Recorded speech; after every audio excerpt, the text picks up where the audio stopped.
There we go. That was a bit of an awkward going live there, wasn't it? Sorry if anyone was watching me fumbling around there. Something went a little bit wrong with my laptop and I had to correct it very quickly. Anyway, hi, good morning, comic book fans. Welcome back to Comics in 5 Minutes. I am your ever-loving host, Shorty, and this is what I'm reviewing today. Now, you remember yesterday I was reviewing something which we totally sold out of, so I felt I could be like just a bit more open and not really care if anyone bought any extra copies from me because it sold every single one of them, and it ended up being a bit of a weird rambling thing where I wasn't entirely sure if people should buy it or not. Kind of going to go in the opposite direction today and say, yes, we have totally sold out of this one, but I'm not going to hide my feelings on this one. I'm going to be right up front with it and say I got maybe 9 or 10 pages into it and ordered an extra copy for myself. I had to order 2 extra copies, so I'm going to get a regular and a variant, whichever one comes here first is mine, who I'm going to put out on sale if anyone wants a copy. It's reviewing Shadow Service, Vault Comics.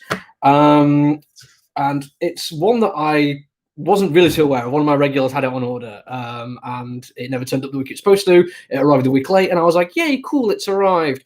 But there's very little left to review because so much stuff has sold out already this week. I thought I wouldn't have time, but the Fantastic Four Antithesis is sold out. That's going to be gone by the end of the day. Already sold out the Batman 3 Jokers, as I said. So I thought, right, let's review this one quickly. So I've not going to lie, I've nabbed this one from somebody else. Not the person I had it on order. You're fine, Kay. Yours has not been touched. It's bagged and boarded and ready to go. This is somebody else. Sorry. But I really wanted to read it because I flicked through it and I thought this looks brilliant. It looks like some kind of weird suburban horror, which I really, really like. If you're not sure why I'd like that kind of thing, go and find a copy of Tom King's Vision, which is just an exceptional bit of suburban horror. But this goes in a slightly different way. It's London-centric, which is nice. I like a bit of urban horror and fantasy set in London. Most of the best stuff is. And it involves a character who quite clearly is a witch. This is not me, spoiling or anything. It comes out very early on that that's what she is. But she has a day job, or night job or whatever, as a private investigator, which is cool. I like that. I've been reading a few things on private investigators at the moment, and I've always enjoyed them. So already I'm like, yeah, okay, this is striking me as a very, very cool thing. But then you get into action sequences, and they're brilliantly done. And I've got to say, I need to actually check a credit on this one. I want to make sure I'm giving this to the right person, because although the writing and the art is genuinely good, Triona Farrell on colours is amazing. Literally, it's one of the few times I can say, other than just enjoying what they do with the colour palette, that I have just absolutely adored the colouring. Look at those 2 panels right next to each other there with a flashback kind of thing going on. How cool is the colouring on that? Genuinely amazing looking bit of work there. And I'm not going to take anything away from the actual artist, Howell. They're brilliant, and the writing is absolutely fantastic. Kevin Scott, I do apologise if somebody sends you this video. I didn't really know who you were, I'm afraid. It's only because my customer recommended this one because she was getting it herself.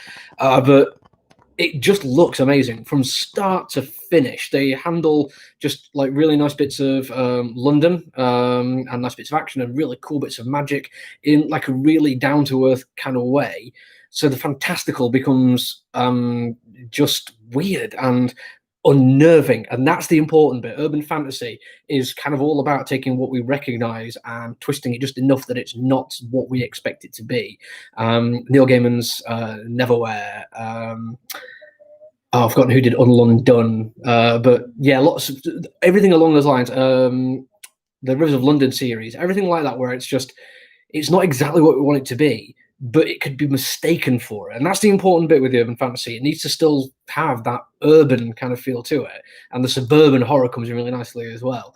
And the horror is kind of brutal and gory, but in a way which grounds it. It stops it being over fantastical. Pretty much the only major fantastical magical bit happens right at the end, and I don't want to tell you exactly what that is because it is a good ending, and it does definitely make me want to carry on reading it. The dialogue between the characters is fantastic. The main character, the witch, has a familiar, a little rodenty thing, who's brilliantly written. And again, if you're a fan of the Rivers of London series, it feels like it's something from that done brilliantly. It's not just ripping anything off, because urban fantasy in and of itself is just a very broad church. But I've got to say, if you are a fan of the Rivers of London series, or Neverwhere, or Unlondon, or any of those kind of things, my girlfriend reads quite a lot of urban fantasy, and she'd probably recommend another 10 or 15 more. Anything along those lines, this is going to be right up your alley. And not only is it a great story, it feels very London, which is a very important thing. The artwork's written, I said, the colouring is fantastic, and It's going to go on my best of the year list if issue even is like close to being this good. And as I say, I've literally just added it onto my own list before I even got to the end of the first issue. I can rave quite a lot about comic books I like here, but sometimes it won't necessarily be something I pick up and read for myself because I get quite a lot of comic books and I can't afford to buy everything I want to as much as I'd love to. But it takes something like really special for me to go, right, that's going on the list.